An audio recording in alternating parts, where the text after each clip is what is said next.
Responses engine 5, engine 3, engine 1, ladder 3, ladder 2, rescue 1. We've got full showing.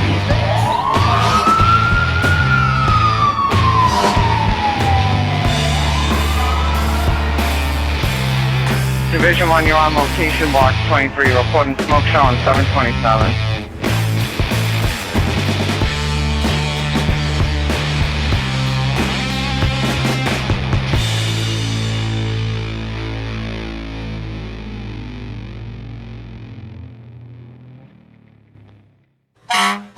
JobTlks Podcast members do not represent the cities and towns they work for in their views and opinions. They are views and opinions that belong to us only. We are not here trying to be the experts or tell people how to do their job. Our goal with this show is simply to facilitate knowledge sharing. All right. Thanks for joining us again here on JobTlks Podcast. We're up to episode number 16. Crazy. I can't believe it. That's 4 months, right? It's gone by real fast. Very fast. It's been fun. It has been fun. It's been a great time. I feel like I've learned a lot just like researching for the episode, so It's been really good. But if you haven't already, please like and follow us on social media at JobTlks, JobTlks. You can also find us on all your favorite streaming platforms. And obviously, if you're watching us here on YouTube, please, whether it's on the streaming platforms or on YouTube, subscribe to our channel. Helps us a lot, guys. Helps us a lot. Check out our pages for info on our merchandise, which is helps us fund this endeavor. And just please stay engaged with us. We're going to take a real quick moment of silence. Again, we pre-record these episodes, and they often air several weeks after we recorded them. So this is a little bit delayed, but this past week, Joshua Haynes from Linn County Fire in Kansas was killed after he sustained injuries fighting a fire at a medical office on June 20th. 35 years old, and he leaves behind 3 children. So let's just take a moment of silence.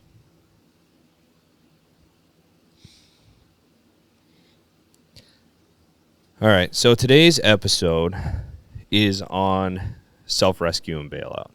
And I like this topic because I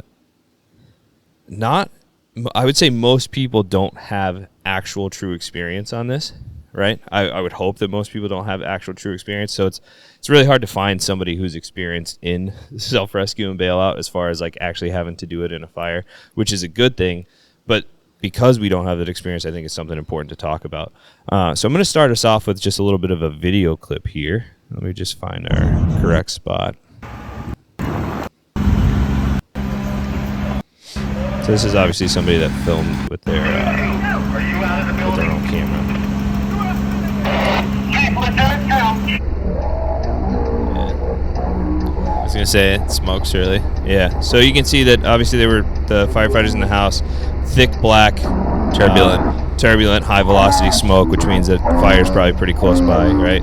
So they pull this guy out 2 minutes and 45 seconds into the video.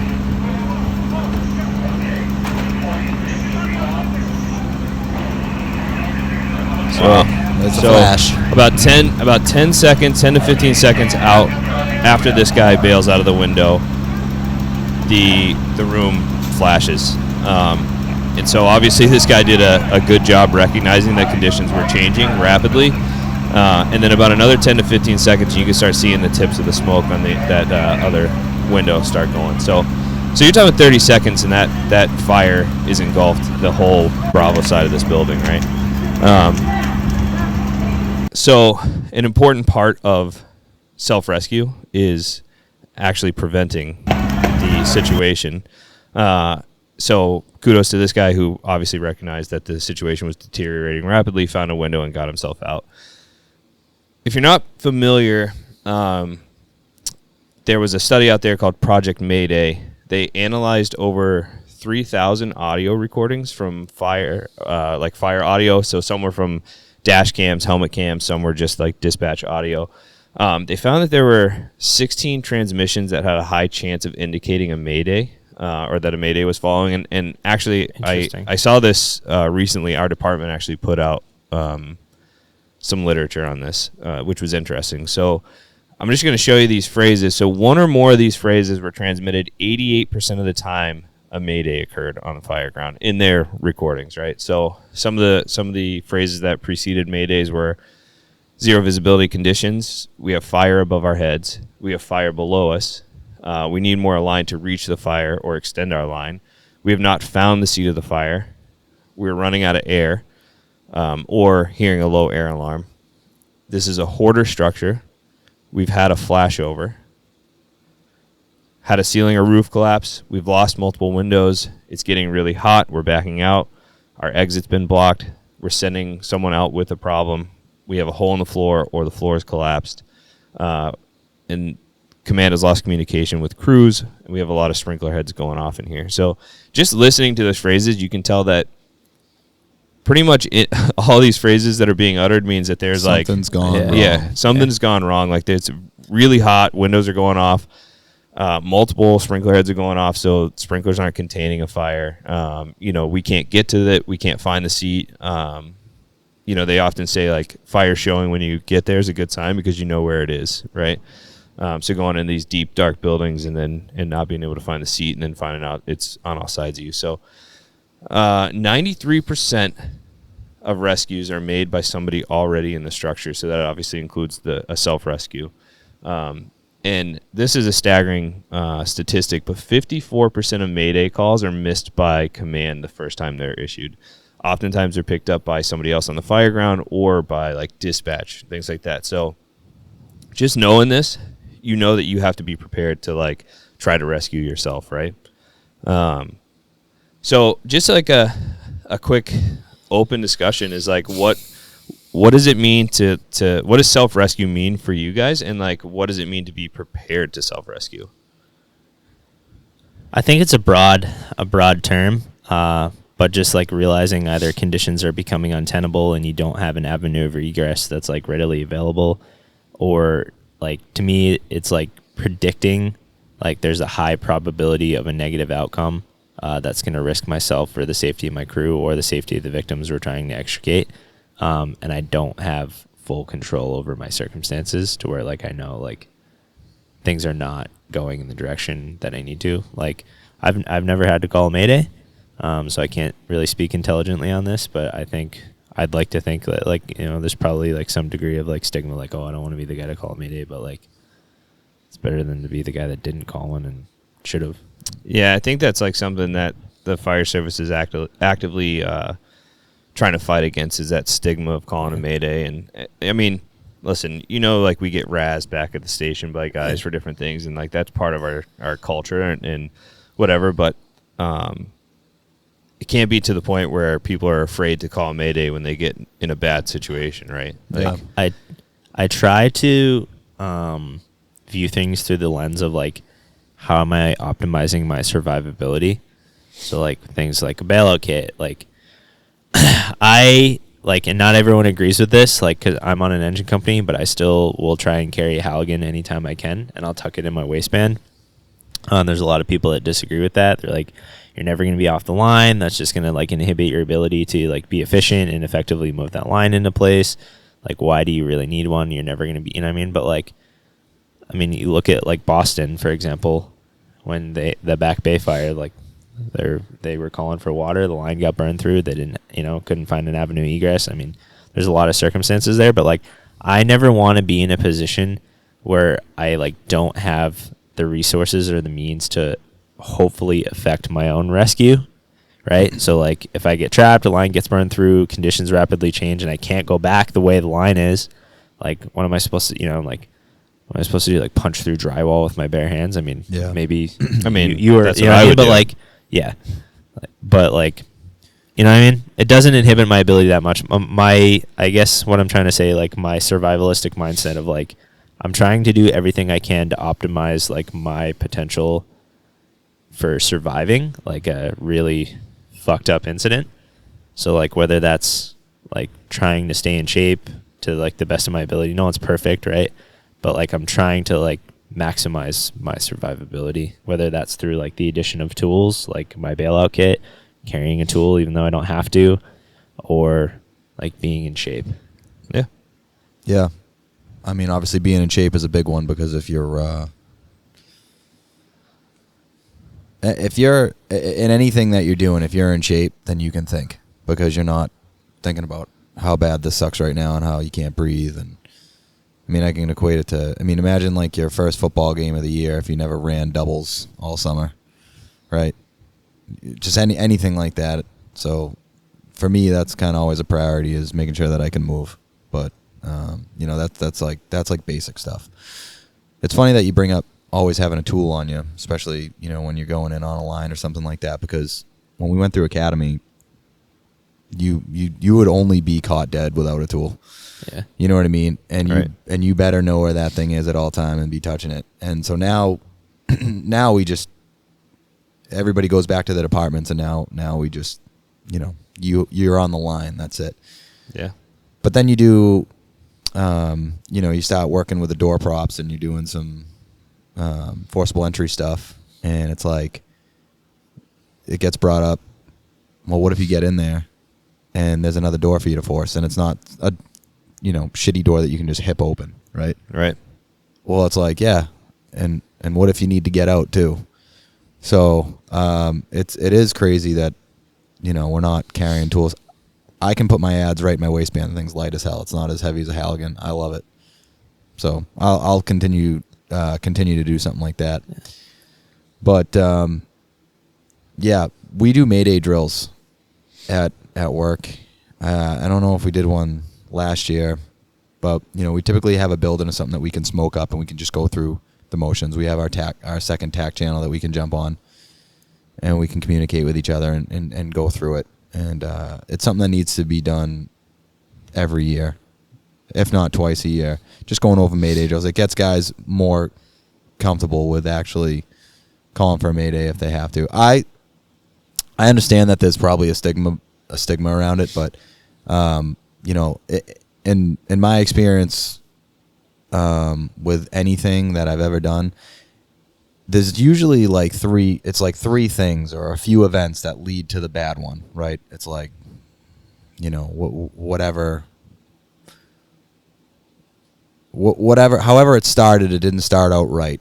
And then when you got in, something else happened. It's always a series of events. It's rarely like a, I mean, sometimes it is, sometimes it's right. just something goes wrong, like a collapse happens that you Right. weren't expecting. But usually it's like, and that's with any big Right. problem. It's almost always a Right. series of events that Right. started one way that led to, Yeah. you know, a few different things going bad. We've seen that on a smaller scale. Yeah. Fortunately, with no negative outcome. Yeah. The other point that I want to make real quick is that, you know,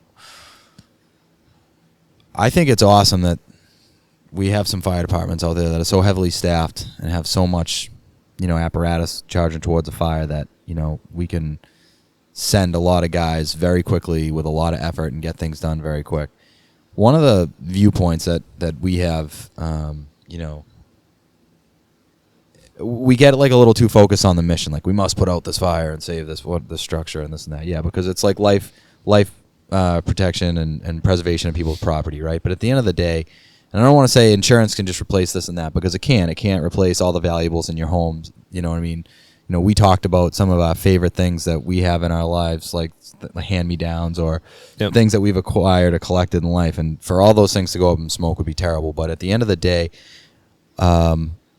if there's no life safety involved, you know, we all have to have, we can't be so focused on the mission that we don't have the big global understanding of, it's okay if this thing burns to the ground, in a sense. Yeah. Because it's not worth one life, especially not one of ours. You know what I mean? Now, obviously, we all know, and we talk about it all the time.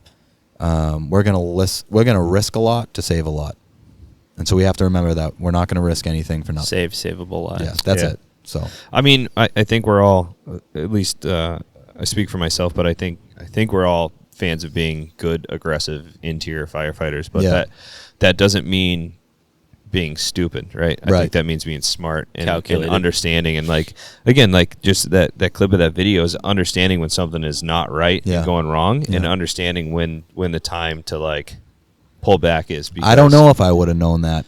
That's what, like, going back to part. You saying you don't know what you don't know. Right. That's why, like, having a good senior man that's like been there and done that, Like I think I can classify myself as like being like a proficient firefighter at most things, but I don't know what I don't know. I haven't been to nearly as many fires as like some of the, like the guys on our job that like have like just that wisdom of being there and doing that. Yeah.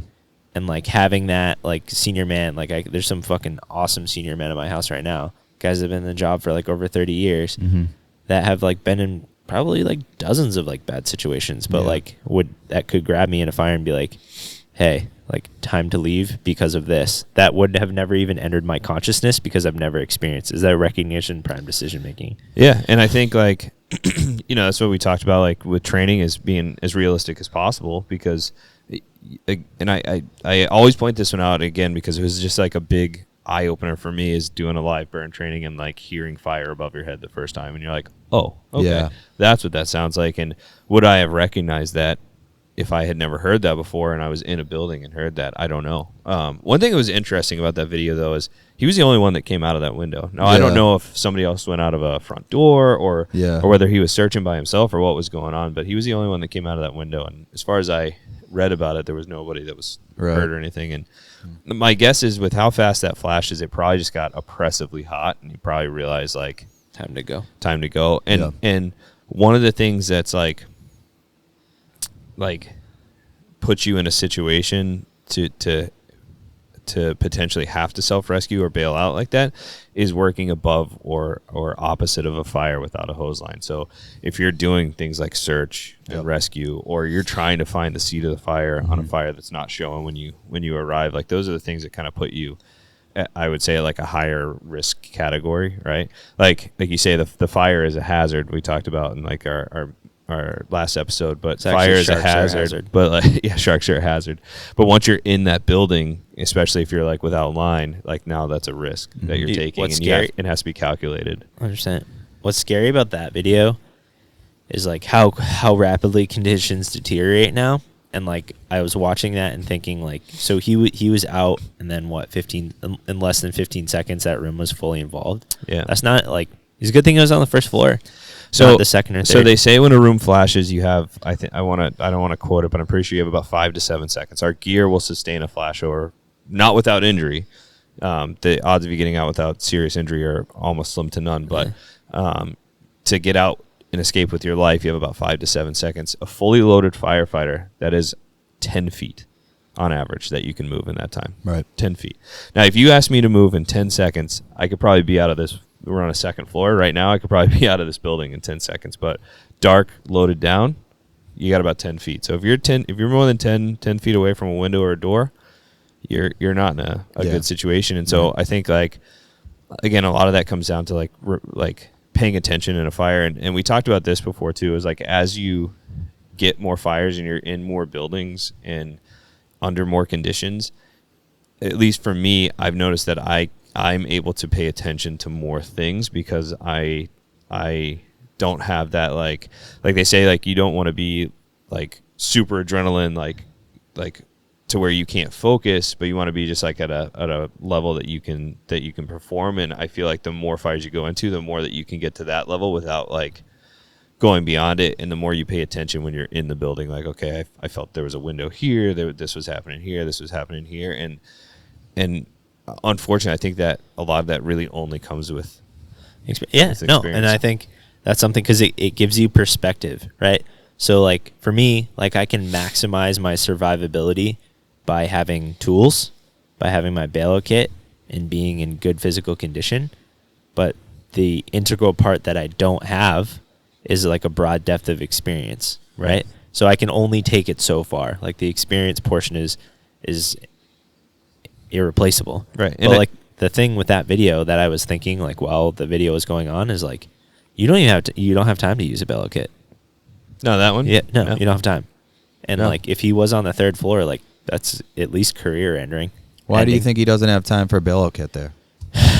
Like, unless you're, like, to me, like, unless you're really proficient, I quantify myself in the room pretty proficient with my bailout kit. I have an entire pocket dedicated to it, and I'm like very OCD with the setup. So if I can put my hand in there in zero visibility conditions, like, I know where everything is.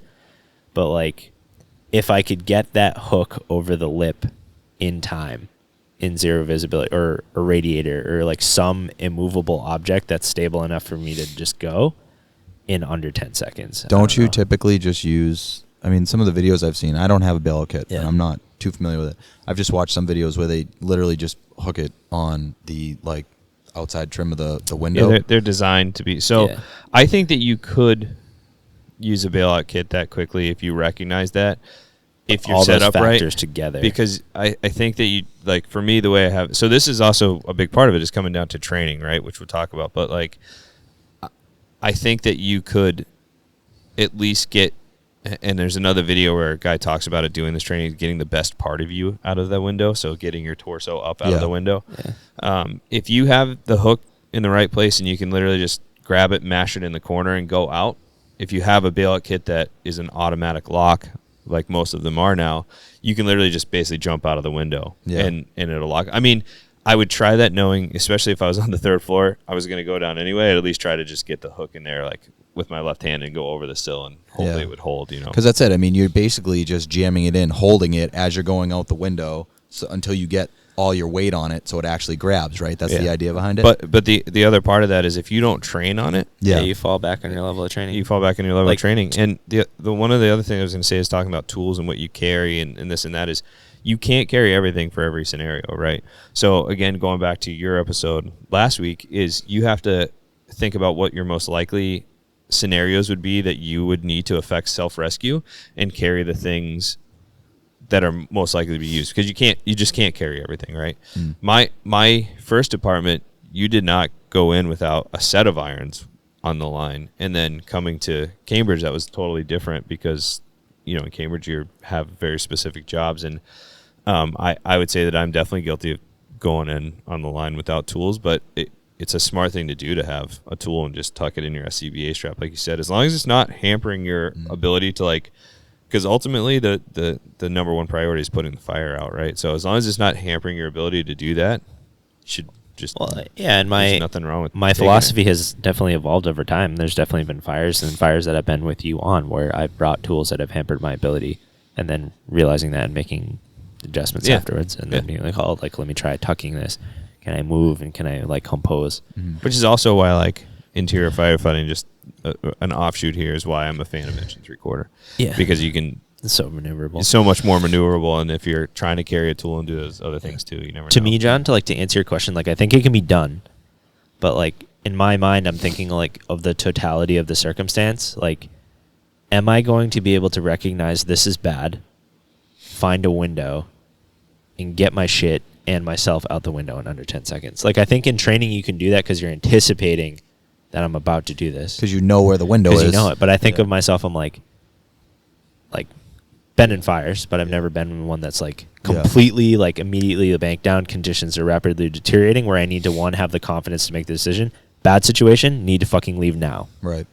Find window, put said self out window in under 10 seconds. Like, I'd like to think I could do that, but I don't know. Yeah. So I think, again, like, the big thing is recognizing, like, I need to leave now while I still have time to get out, versus oh shit, I need to be out of that window. I just hope that there's a rhododendron bush underneath every window that I'm I don't know. I have a big rhododendron in my house, and that thing is spiky. Because in my head, when you have all your gear on, it's a nice pillow when you fall. Oh, that's right. You fell into one, right? Yeah. I have the vision versus reality. Yeah. Right. In my head, it's me and Will.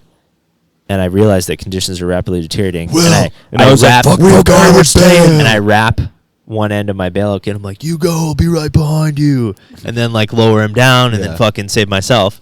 But in reality, I literally bought a bailout kit just so Barry could never have to save my life. What I would do, right, is I'd be like, Will, hold this. Yeah. See you later, sucker. Right Wait, are you saying I'm big enough to be an immovable anchor? We'll just wrap it around you and hook it on itself. He just called me fat. Yeah. Wait right there. So you're not fat, you're stable. Ouch, guys. You're strong. There's just a lot of ouch. So getting back on topic. He's very strong. Getting back on topic, I think that guy, I think it was about 15 seconds. He was at the window. I think in 15 seconds, I would like to think that I could. It seems like he recognized it early enough. I would like to think so. At the window, he still had about 15 seconds. I mean, don't get me wrong, like it's going to be really hot before it flashes. So he's running out of time. But I would hope in 15 seconds I could at least get a hook out, get it into a sill, and go over. I know I can do that, not under stress. Yeah, not under stress. Well, I think the bailout kit, obviously, that is like the epitome of like if you have a shot, this is it. But realistically, we know that the bailout kit is for a situation where it's been like, you know, and I don't remember there was a particular reason why you bought a bailout kit, and there was a particular story, a particular event that happened where we're actually going to talk about it. So I'm just saying that's where that really comes into play because that's the other part of that is like hopefully if you're on the third floor, you have good crews that are laddering the building, because that's also where that's going to come in when you or crews at all, right? Yeah. And which is really the and we talk about some of these towns of mutual aid where their mutual aid is 10 minutes away. Like a lot can go wrong, as you can see, in 10 minutes. You know, like that video was, I think, if you watched the whole video, this guy is responding in his car, drives up. You know, fire crews are just getting on scene. So from like him in his car down the street to that guy bailing out was about 2.5 minutes. So like a lot can go wrong in 10 minutes. We'll have an episode about this, specifically about RIT, I'm sure at some point. But my former captain, who's an excellent firefighter, someone I admire a lot, really ingrained in me the philosophy of like RIT is a working assignment. And there's a lot of people that disagree, like RIT should be at the front door ready to go. But his philosophy is like 93% affect their own rescue. So if you can like maximize their survivability by like going around and looking for vulnerabilities that haven't been addressed, i.e. softening the building by throwing ladders, give them the opportunity to affect their own rescue. I just feel like if RIT is getting to you at that point, like you're in a really bad spot. I mean, I wouldn't say never, but like, you know, like Philadelphia just had that one. They pulled 5 of the 6 people out. So, you know what I mean? Like RIT does its job, but again, you're maximizing that person's potential survivability. So a couple things too is like if I was in a bad situation, I realized things were going wrong, transmitting the Mayday, sounding your pass device, and then converting your harness so that it's just a step that they don't have to, because that's a pain in the ass step in the dark. It is. And it really helps being able to like get you out. When you train that, though, it's like one of those things. Obviously, it takes time. Right. But when you train that, you can get that done very quickly. You know what I mean? And it's just one of those things that I hadn't thought about it in a long time. And a couple guys went and did a RIT class. Yep. And so we had a newer guy on, and you know, I was like, "Hey, when was the last time you trained RIT?" He's like, "Man, the academy." I'm like, all right. Well, we got these 2 guys working overtime here today. They just went to a class. Let's do it. And so at the same time, we converting the harness and moving with 2 guys and some of the philosophies behind why we're doing what we're doing. And then on top of that, we started doing down firefighter CPR, because it's all kind of one and the same. Yeah, I want to do an episode, maybe not even an episode, just a video of literally just doing down firefighter CPR, like that whole pulling the gear off and all that stuff, because I think that's like that's a good episode, or a good thing. Quick hit. Quick hit, and it's something that we could do. So Nick, note that quick hit down firefighter CPR. So talking about tools, so from Project MAYDAY, if you read, so there's a whole presentation. I'm going to put the link to the presentation in the video description, and it's like 300 plus slides, and it goes through all of the stuff that they reviewed. So they reviewed the audio. They asked people who were involved in Maydays a bunch of questions. One of the questions they asked was, did you carry personal tools? So their answers were, and we can throw this up on the screen so you can see it as well. 67% of the people, so I believe these were people that actually called Maydays. 67% of the people carried wire cutters. They were asked, could you reach the wire cutters? 71% of those who carried them said they could reach them. 55% carried a rescue rope. 31% carried an extra flashlight. 25% carried gloves. And that's a weird one. I don't know if it was an extra pair of gloves or they were just... I would hope that more than 25% of people in a fire are wearing. Knowing me, I'm going to reach into my pocket, pull out those medical gloves. I was going to say, I have like 70 pairs of EMS gloves. Yeah, tucked in there. And so this goes back to, what was it, episode 3 that you did with What's Your Loadout? Yeah. And so if you guys want to go check that one out, it shows some of the stuff that we carry, and some of that is for the ability to affect personal rescue. And again, like for me, like highest chance of highest probability of an event. So I carry wire cutters. I carry a bailout kit, and then I try to carry a tool. But I should carry wire cutters. I always see yours and I think of it. I'm like, fuck, I should buy a pair of wire just one of cutters. those Like I have a easy- Leatherman. Now, do you want? So here's the thing. Like I kind of go back and forth because I'm like, I should grab a pair. You know, they have like the small set of like what you might call like dikes, like the wire snips, Yeah. or like the giant like loppers. Mine are The ones that Sorry, kind of shears. that go around like that. That's what I carry, and Yeah. they tuck. We have like a flashlight strap that you can hook I your got that, flashlight yeah. on, and they're just in there. Yeah. And they've never fallen out.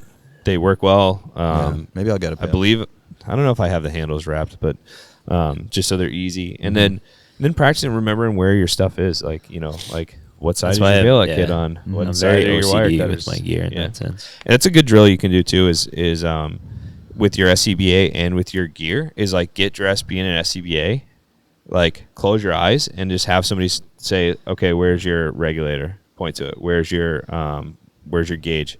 Point to it. Where's your pass device? Where's your bailout kit? You know, Yeah. and it's stuff that like when your eyes are closed, you're like, oh, left, right. Okay, no, it's this side. You know. Yeah. But yeah, no, it's a good just point because just like a quick drill. I keep a Leatherman, right? But it's in that little like pouch, right? So like realistically, like okay, there's like a collapse, I'm like surrounded, and I can't probably have limited mobility. Right. And I have to fucking pull this Leatherman out, pull it out of its pouch with my gloves on, Flip it all around. flip it all around. Oh, you trying to select the the little mini scissors and like get through the small gauge wire. And so for us, like we work in a lot of conditions that have drop ceilings, and what's above drop ceilings, man? Wires. Yeah. You know. Square So that's mine. You know what's above drop ceilings? Other old ceilings. Possible back that injury. they didn't want to pull down. That's right. So I have this conversation a lot with my lieutenant, and if he watches this, he's gonna know. I'm an advocate of the bailout kit, and as you know, like I didn't always carry a bailout kit, but the more It's good to know. the more I that thought influence about it, and the more like the more you like drive your district or the city, and you realize. So like my lieutenant, one of the things that he says to me is like, well, hopefully there'll be a ladder there, and well, hopefully. But we have a lot, and we went by one yesterday, and not yesterday, a couple of days ago when we were working, I was giving him shit, and he was like, there was 2 buildings really close. One was a 4-story, and he's like, how would you get you couldn't get a ladder in here? Like it would literally have to be perfectly vertical. And I was like, sounds like a good place for a bailout kit, Bob. bailout kit. Schmob. Yeah. So he knows. I give him shit all the time about it. But so I think bailout kits are important as like a tool, and I just wanted to play a clip of this video. So this is Jeff Cool. If you're unfamiliar with Black Sunday, this is a event at FDNY. I'm not getting any sound. Oh, this was an event in FDNY where a bunch of people had to bail out of windows. Listening to this audio is Yeah. tragic.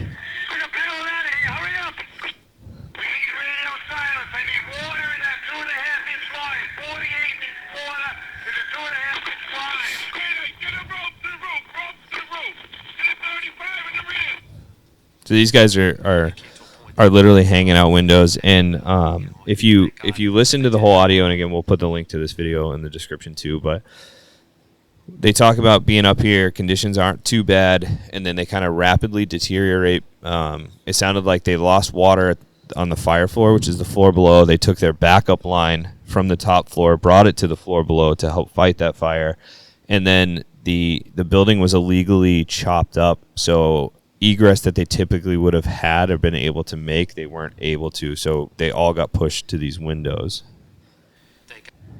Mine? I had Joey DiBernardo at the window to my left to help me, 3 firefighters to the left of me egressed the building, not in any easy way. I mean, they jumped out of the building, and I know that they jumped. I can't see it in my mind anymore, but I knew I was the last one in a room. And it happened very quickly. It was one after another, and I knew they were gone. And I was sitting there, and fire's blowing out over my head. And, I said to Joey, we're having a conversation, not like, we're having a cup of coffee or anything, but we're having a quick conversation. I go, Joe, I have a rope, but I have nowhere to tie it off to. And Joey said, throw it to me. I go, no. I said, you go, and somehow I was going to lower him. I don't know how I was going to do it, but I was going to get him out first. And he says, throw it to me. You have a wife and kids, and I'll get you down first. So I threw him one end of the rope, and he wrapped it around his arm, and then he stood on the rope. And I took the other end of the rope, and what I had left, and I wrapped it around my body in what we call a body belay, and I grabbed onto the rope with both my hands, and I rolled out the window. I fell literally an inch from the top step, falling another 10 feet, where the rest of the firefighters fell. Where Firefighter Cawley and Stolowski and Myron and Below and Firefighter DiBernardo ended up falling. So I fell 10 feet less somehow, and I was in a world of hurt. I broke everything in my body. Everything that you can think I broke. 4 New York City firefighters did survive. So he imagine? Yeah, so he basically hit that landing is what it sounds like, and was just 10 feet less than the other guys fell. And 2 of those guys died. Himself and one of the other guys basically permanently disabled. And if you watch the end of the video, it's really sad because he said he'd give anything to get back on the rig one more time. Like that's a big thing. Like this is a legitimate passion for a lot of people that are in this job. What happened to the guy that held the rope? He was also was he one of the ones that was killed? Dude, that's I don't want to I don't want to get it wrong, so I'm not sure, but I believe he was one of the ones that was legitimate, like fucking hero. Yeah. Like you go. Yeah, if my memory serves correct, I don't think that guy survived. But yeah.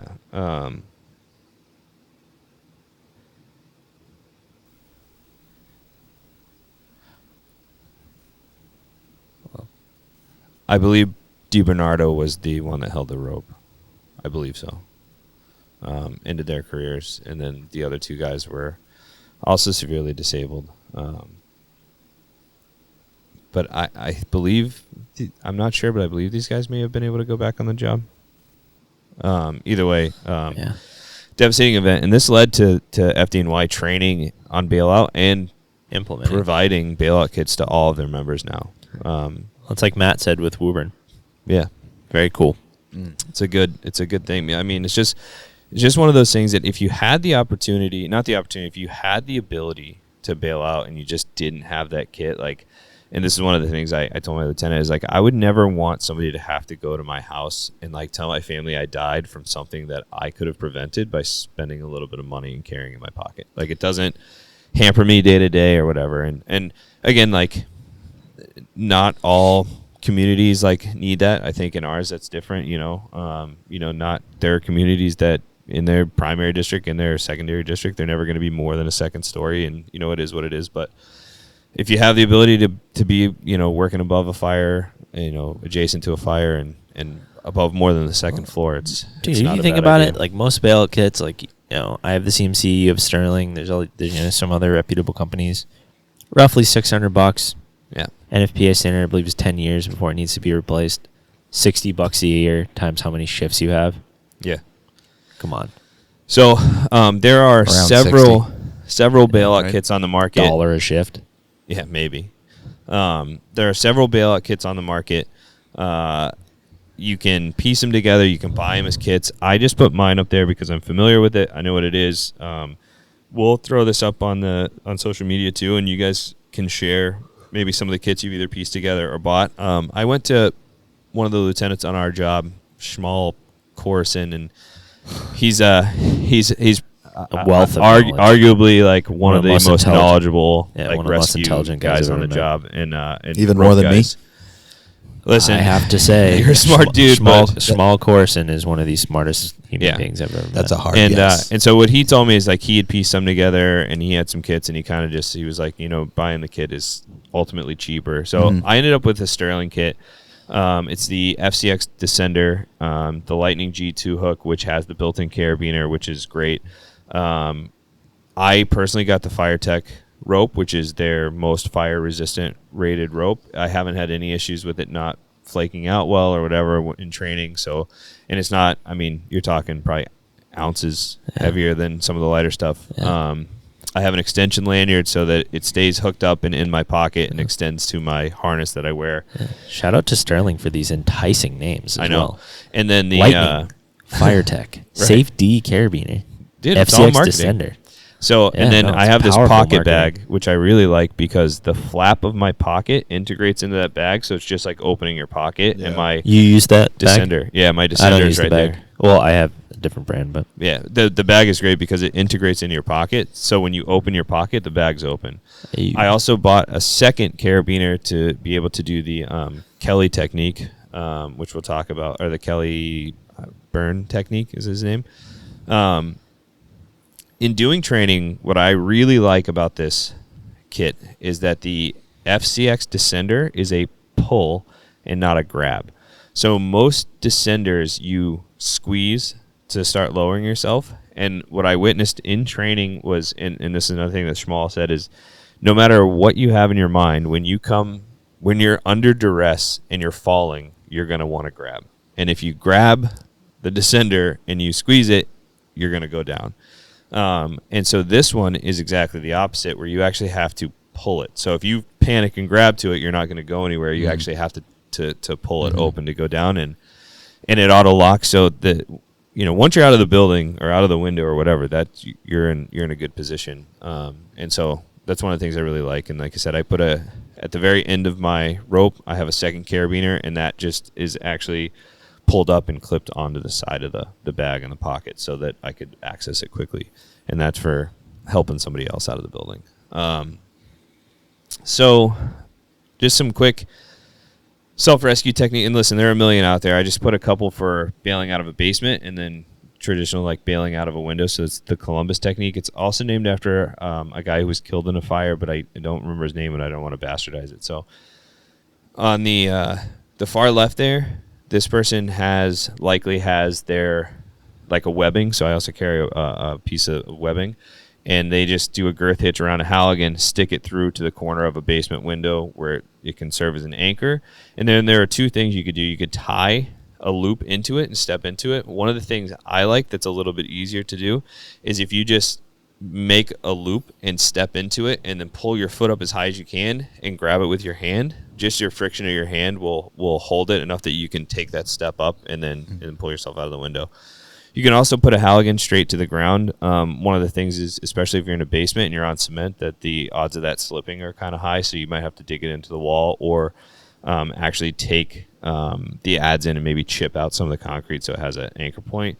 And then the other one is essentially doing the same thing as putting the Halligan through the window, but just tying the hitch onto the top of a hook and standing the hook up at the window and then using the same technique of like looping your foot in, and you can use it as a step. And then the bottom photo is again the Columbus technique of bailing out of a window. Now, one of the things on the Project MAYDAY is they had statistics. So Project MAYDAY went, I want to say, from 2015 to 2017. So it was 360 months of data they reviewed. very large pool. And in the like at the end of their data, the 3 years they reviewed, I think it was like 4 people were killed and 11 people permanently disabled training on that method alone. So obviously being on belay and doing it safely is very important. So we need to train on it, but we also have to do it safely, which will never really give you the most realistic version. But it's also a last ditch thing anyhow. So Right. it's it's going to be going. dangerous. Yeah. Yeah, it's going to be dangerous. it's going to be dangerous, yeah. So I want to do something a little bit different today. So we are going to not do a size up, but we're gonna do like a live review of this video. Yeah, Nick likes that. So this is a video of a house fire, and just want to talk about some things that are happening and like what maybe your thoughts are on if people are getting in a bad spot and different things that are going on, and kind of relates to bailout. So. Okay. So this is obviously this is a guy's helmet cam. I just want to start.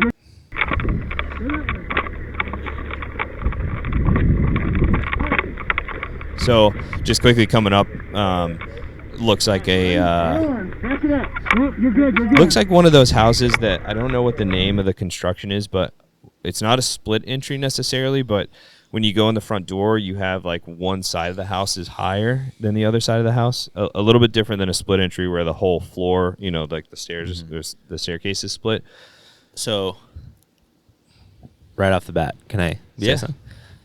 So this is where I think that conversation, and this is like one of those, again, like nothing has to be controversial. Everyone cares enough to even have an opinion on it, right? If you didn't care, you wouldn't have an opinion.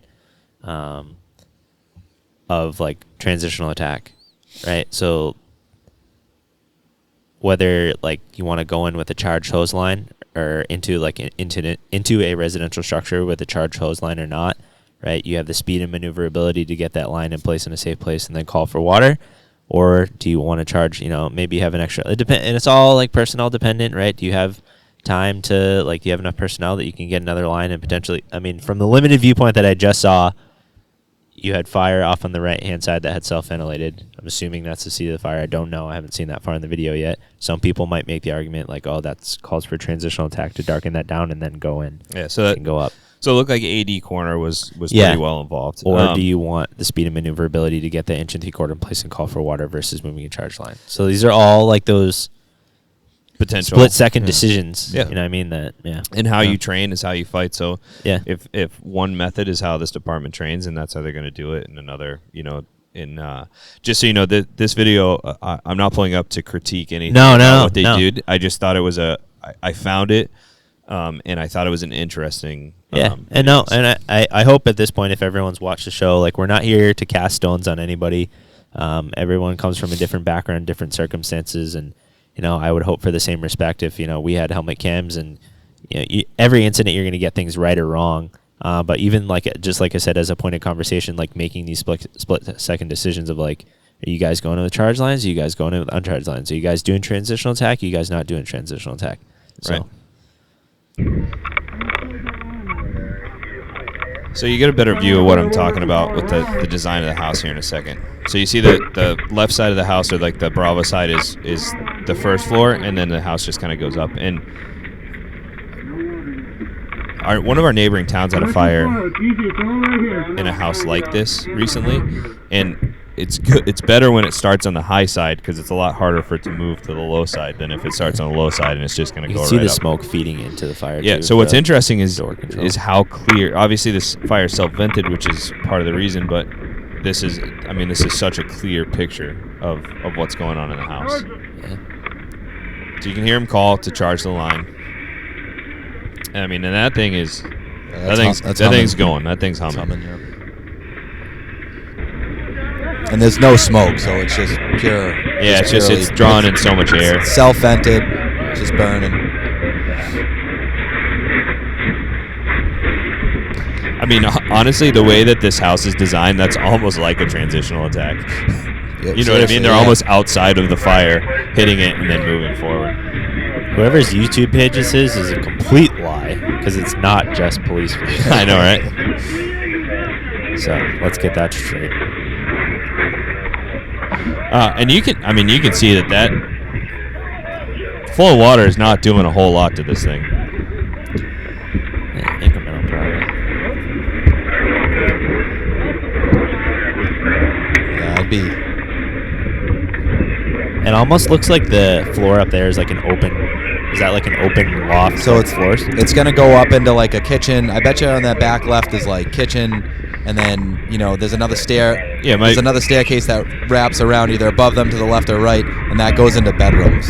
Yeah, exactly. It might be bedrooms. I can't tell. It looks like that first. Is that a floor slider? Did they come through a slider? Or is that a front? No, it's a front door. Yeah. I don't know what the style of this house is called. I was just in one this morning. Were you? Yeah, my cousin bought a house just like this. Oh, okay. I mean, but you can see that the ceiling is open above them, so you can see that fire is directly above them. Just before they started flowing that line initially, you could also see that you could start to see the carpet on the stairs off gas and then catch. I was just gonna say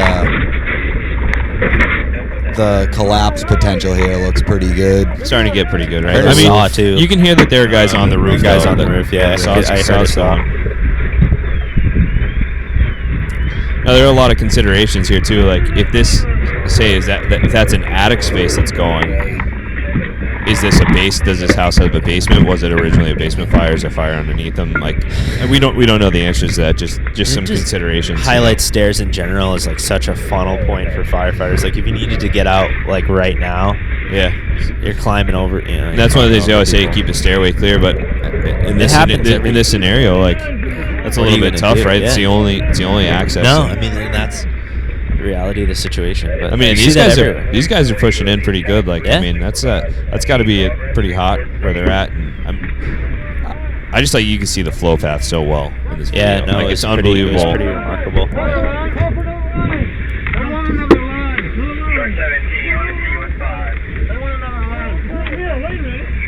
But honestly, like if you're the last couple guys here on the staircase and you're not really doing anything, it might be worth it just to back down because you're not. And that speaks to like nothing to say for this video. I mean, like my thoughts of like when I catch myself. No, go ahead. As a general, not even like a general observation of this video, but like you said, like if you realize you're on these stairs and you're not really like actively contributing to anything, of like me finding myself sometimes like there's other thing like I want to be involved with the sexy shit, but like maybe that's not where I can provide the most benefit overall. And again, not critiquing what they're doing, but just like consideration. Like you could feed line from the bottom of that the stairs or whatever. So. But at the end of the day, good practice is good practice, and you're not going to break crew integrity just because you're not doing much. That's 100%. The thing. That's one of the things that that I learned. Oh, man, I was like, at some of the first fires I went to, was like running around trying to do everything. Right. Because I had like the energy to do so. I'm in shape, whatever. And I'm just like, man, this is great. I want to do this. I want to do that. But at the end of the day, you have a job and you have to do that job well. And then you have to just hope that everybody else is doing their job as well. Right. Not hope, but it's hope, I guess. But yeah, no, it's you can't break crew integrity just because you want to. Just to not to argue with you necessarily, but just as like a counterpoint is, if you're an engine company or you're stretching a line, as long as you're on the line, in my opinion, you're not really breaking crew integrity. Because what happens sometimes with, depending especially like long pulls into houses, is you have a nozzle guy. You might have a guy 10 or 15 feet back feeding around a corner. You might have a guy 10 or 15 back from that feeding around up the stairs or whatever. So yeah, as long as you can stay in communication, I would say. I was just gonna say that if you have to be within earshot. If you're not within earshot, you've broken crew integrity. Yeah, I would agree. So just for like a perspective sake, but so one of the things I wanted to highlight, and the reason I paused this video, is take a look at, so always imagine yourself in a fire that you're in a cube, right? You're not in a 4-sided box, you're in a 6-sided box. How many sides of fire, how many sides this person has fire on with this helmet cam? I'm in a glass case of emotion. All sides except for the floor. Maybe. No. You can't really see the floor, but I would argue that, and I think just before that was a little bit better picture of it, but I would argue that you had fire in front of you, above you, left and right, and then it was also behind. It wasn't directly behind, but it was above you and behind. So on the staircase. So I would argue that you had fire on 5 sides. I mean, look, everywhere this person turns, there's fire, right? So this is, again, when you, so there you can see behind him too. Or maybe that's in front of him. So just going back to those like 16 phrases that precede a Mayday, we have fire above us. Yeah. We have, we're not effective at putting it out. All these different things. Ceiling is collapsing. We need another line. Different things. No, this thing is like. I mean, these guys are getting after it, man. I'm not shitting on these guys. These guys are putting in some work. You know what I mean? No, for sure. But like, so there you did a 360, and there wasn't a single side that guy looked, except for down that staircase that I didn't see. I mean, actually, there's a fire down. I'm not even sure. So. I'm not sure what we're looking at now. So that. I don't have like the experience level to speak to like exactly what should be done here, and I also don't have like a full picture of what's going on outside and in the other rooms and everything else. But you know, at what point are you effectively effectively putting the fire out to the point where you're gonna save something or anything. When you look at the degree of the fire when they walked up to the right there and how it took off everywhere, I mean, maybe the bedrooms above and behind them were actually okay. I don't know. Right. Maybe it was just the kitchen and that whole open. It's probably like an open living room kitchen area that took off. Maybe it's just that, and then like what's below it. I don't know, but it's like at some point, I wonder. It's risk versus reward. Yeah, I mean, when you put it out, what are you saving? And that thing's been burning like hell for a long time, and then it just brings me right back to like, what's the collapse potential there? I don't know. Yeah, and again, like not being in the building, it's hard to tell. I would like to think if operating on a staircase is a fairly safe place, right? And if you don't have fire below you, because if you back out now, the half of that house is okay still. I mean, at least in the bottom. So I don't know. And maybe again, like maybe there are people in those bedrooms above there, and you don't know, and they could not be under fire. So again, that's all that assessment that you have to like do on scene. They knocked down a significant amount of fire, but there's, I mean, like you said, it's this is where I might want a 2.5. It's a pretty short stretch, but so just listen to I just backed it up a little bit so you could listen to what they're actually saying here. Did they say where are the police?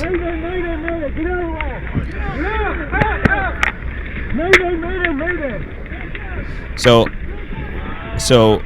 Are they dragging someone? So a guy went through the floor here, and you can hear him.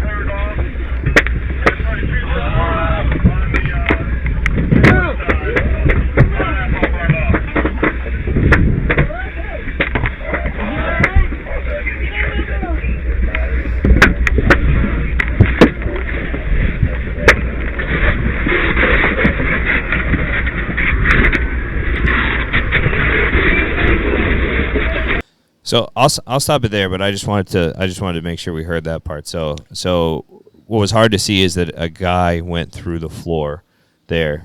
Good on whoever. I don't know if it was the guy with the helmet cam or somebody else that he was just picking up on audio, but called the Mayday right away. And then you said 93% of the rescues are made by somebody that's already in the building. They pulled that guy, and I mean, it sounded like he was hurt. I don't know if he was burned or if something hurt him, but he was screaming pretty good. And also, like the point you mentioned that there's a sizable portion of Maydays that are missed. Like, we're in a production studio, and I have over-the-ear headphones, and I missed it. Yeah.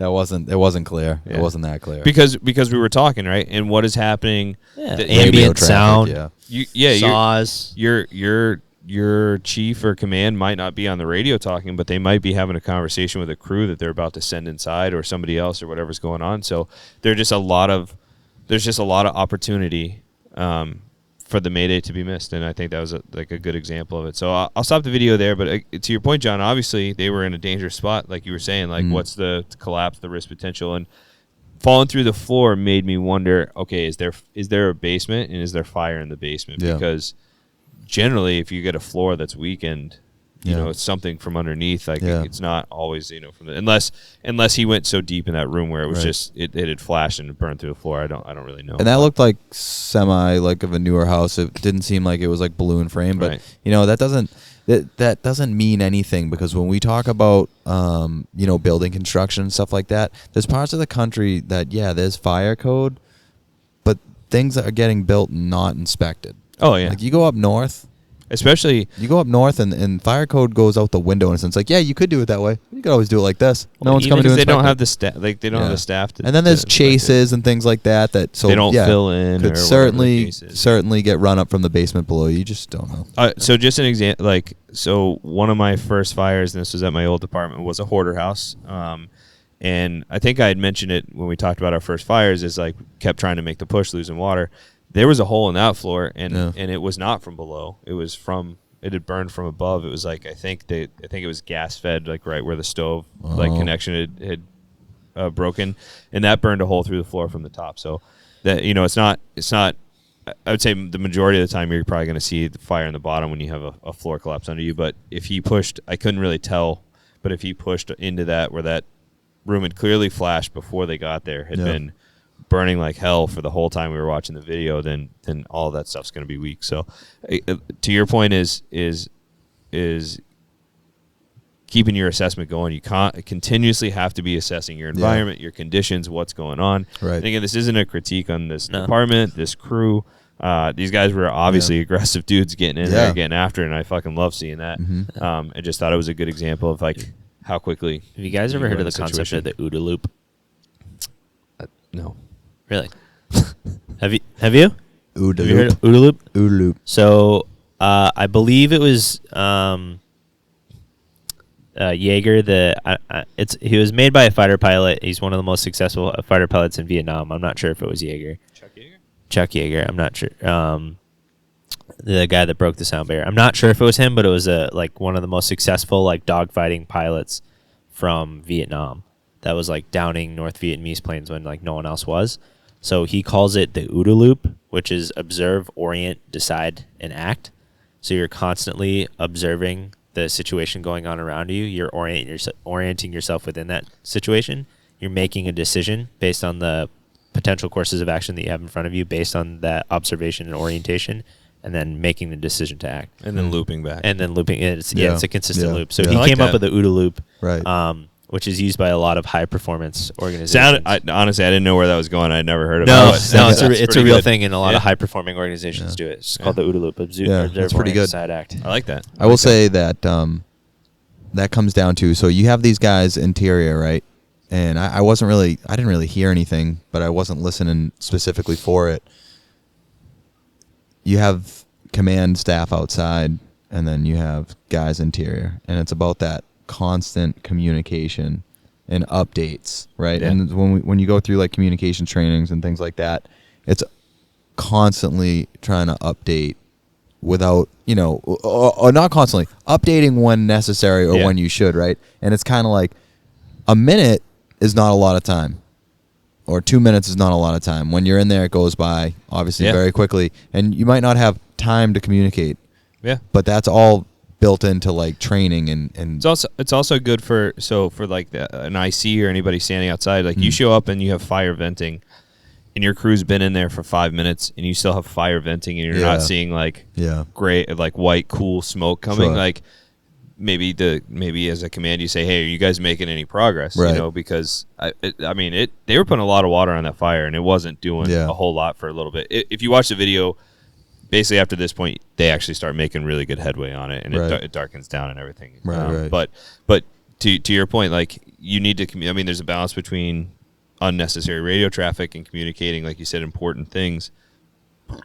Excuse me. And then, but as like command, also, if you're not getting that communication and you're seeing like, hey, conditions don't appear to be changing or conditions appear to be getting worse.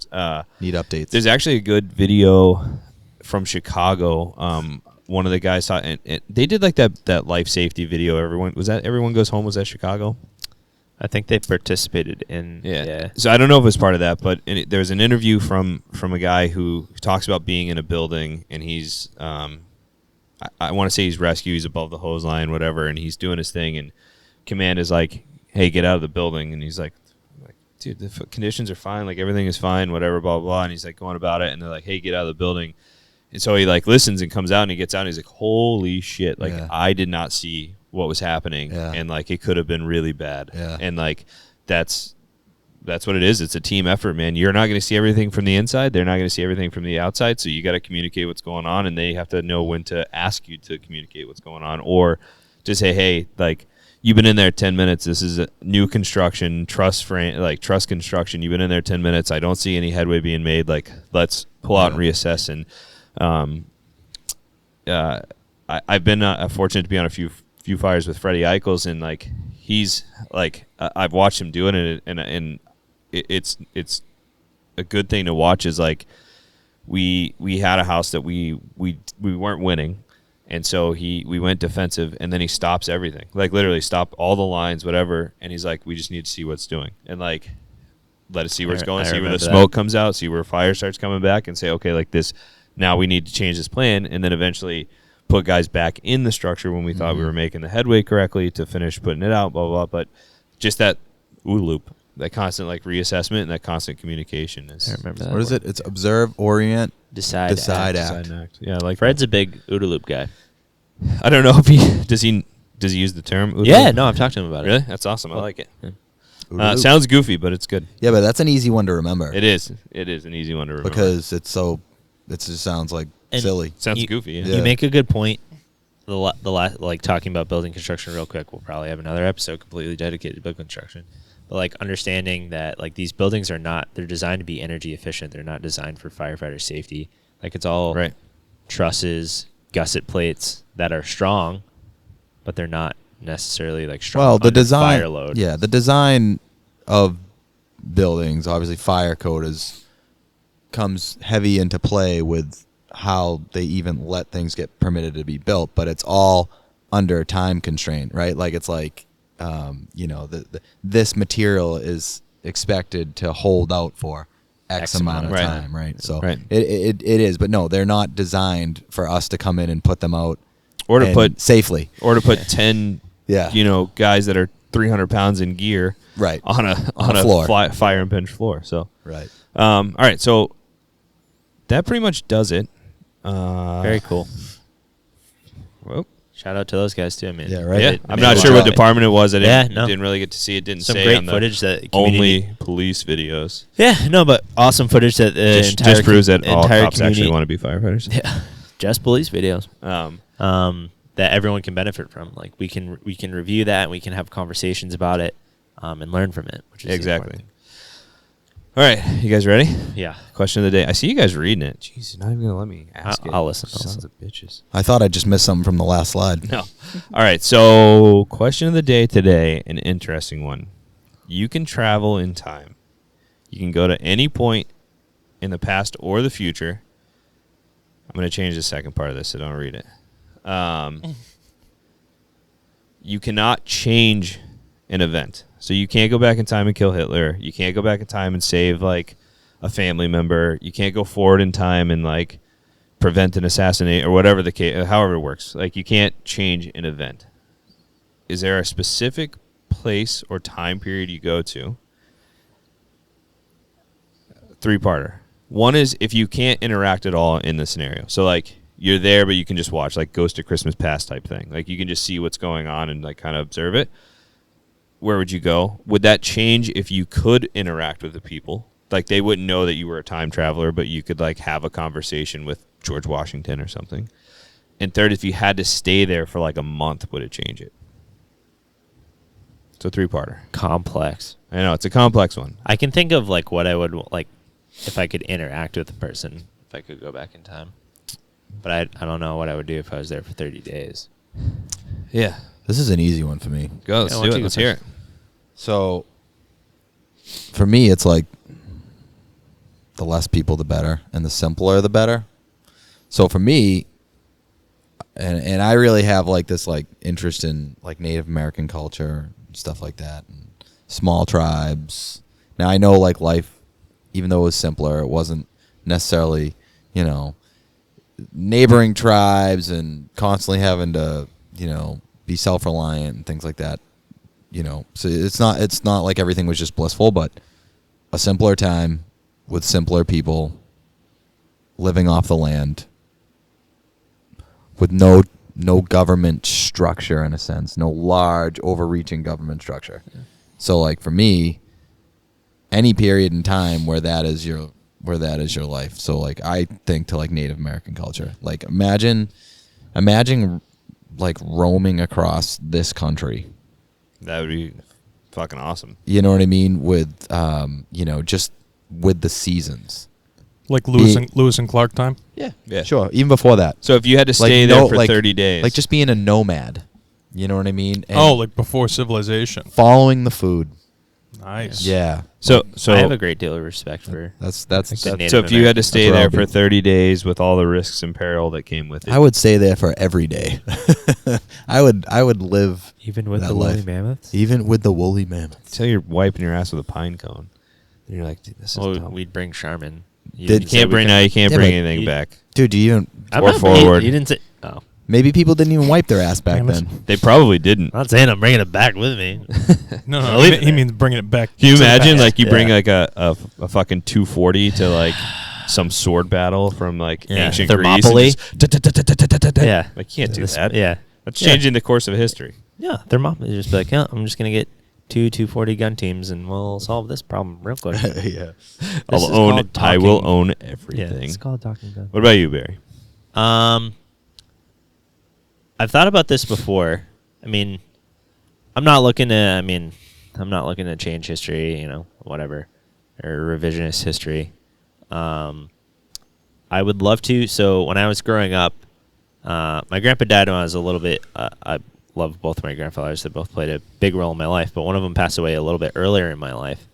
And he used to like sit in the driveway with his neighbor, Mr. Duggan. I still remember his name. And they would just like sit. I don't know what they were talking about. They would like sit and talk about the world, like smoke cigars. And I had this little, it wasn't like a radio flyer, but like a little thing I would like bop around in the driveway, and like wasn't allowed to go past the crack in the driveway. And I would very much like to just pull up another plastic chair now that I'm like a grown man. Sit there and listen. Sit there and listen, and then just like talk to my grandpa. Yeah. They're both World War II vets. Mm-hmm. And just like sit, pull up a chair and just like probably not say shit, just like listen. And Does it change if like he can't know you're a time traveler, so he doesn't know that you're Barry? well, yeah, I mean, if you didn't know, what was my name? Gary? No, you just like Probably you, be like, you your have to be hairline like, hasn't changed much. You basically have to Larry? just be a. You basically just have to be like a dude fly on on the the wall. street. Yeah. Yeah, no, I would still do that. Yeah, and then my probably, I have a lot of respect for both of my grandfathers. I miss them. Probably, and my grandmother. I'm definitely grandma's boy for those that don't know. Same. Great movie. Yeah, maybe, It's a great movie. or maybe my great grandparents. Not a lot of people know this. My grandma's a Holocaust survivor, so like, my grandma's formative days, and Yeah. like the decisions my great grandparents made. Because my great grandfather had some fucking balls, man. And my great grandmother. So, like smuggling themselves like across Nazi occupied Europe, Yeah. sending their kids away. That's legit. Yeah. Probably stuff like that. Be a fly on the wall. That's awesome. So I don't think I would go visit anyone that I shared life with because I Could ruin your perspective of them. well, those memories are like my memories. You know what I mean? I think Yeah, that keep like them the way they it's are. part of the like what makes it special. Yeah. For me, it sounds really stupid, but like, bro, I would love to actually see fucking dinosaurs in real life. Like, if you could go back in time and like see fucking a T-Rex like tearing into a Stegosaurus or You know, some a lot shit, of people that'd don't be, know Jurassic Park's a documentary. That'd be wild. But I would also like to go. There's some theories out there that dinosaurs never even actually existed. I want to believe. Yeah, You could talk to my nephew Jackson. Just that saying. man is. Yeah. Yeah, Dude, I ask call- any 5-year-old if dinosaurs are real. Dude, Jackson is next level dino guy though. Yeah. I called him while I was on vacation, and we're at Disney World, and there's like a giant Jurassic dinosaur Park theme thing. and I was like FaceTiming. I was like, Jackson, what dinosaur is this? And he just looks at me. He's like, how big's the tail? And I was like, I don't know, like 35, 40 feet. He's like, Bronchiosaurus, second age. I was like, fuck. Jesus, that's legit. I was like, all right. He's like, I'll talk to you later. Don't ask me any more stupid questions. He didn't say that part, but Do any other brain Sounds like everybody busters? talking Yeah. to Barry. I also would like to I'd like to go back. Like, I'm very interested in like Viking history and stuff like that.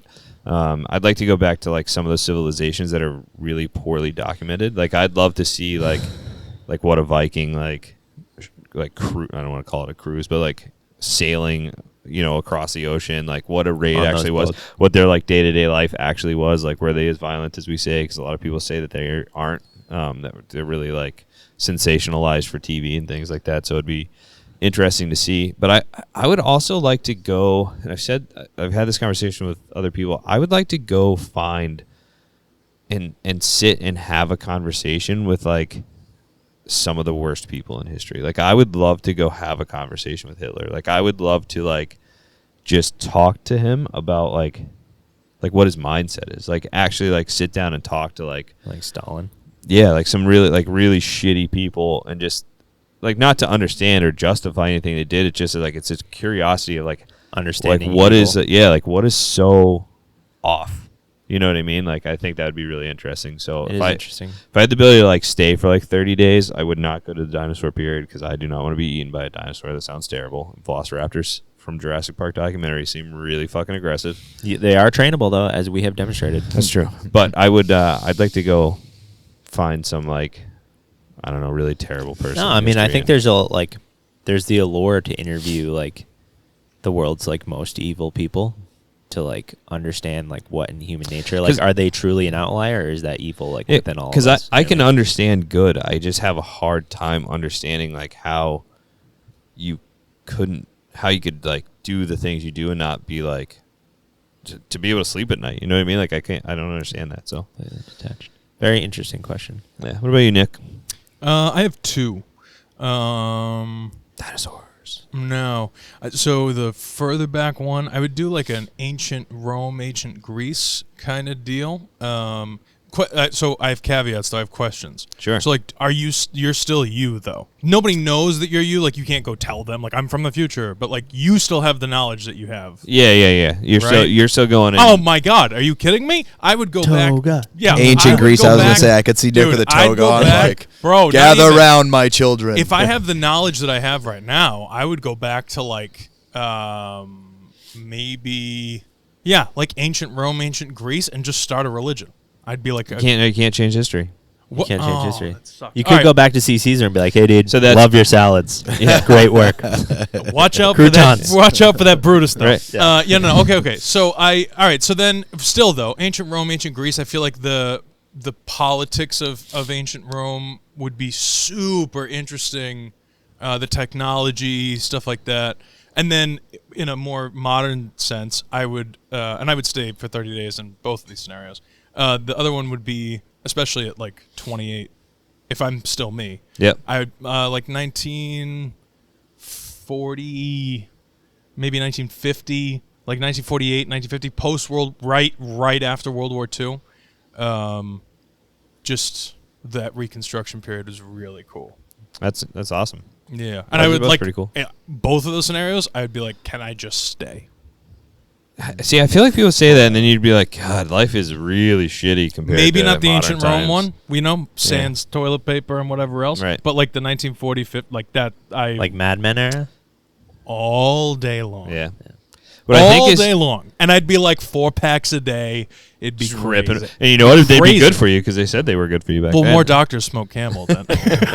What I think is interesting is there was the option to go forward in time, and nobody chose it.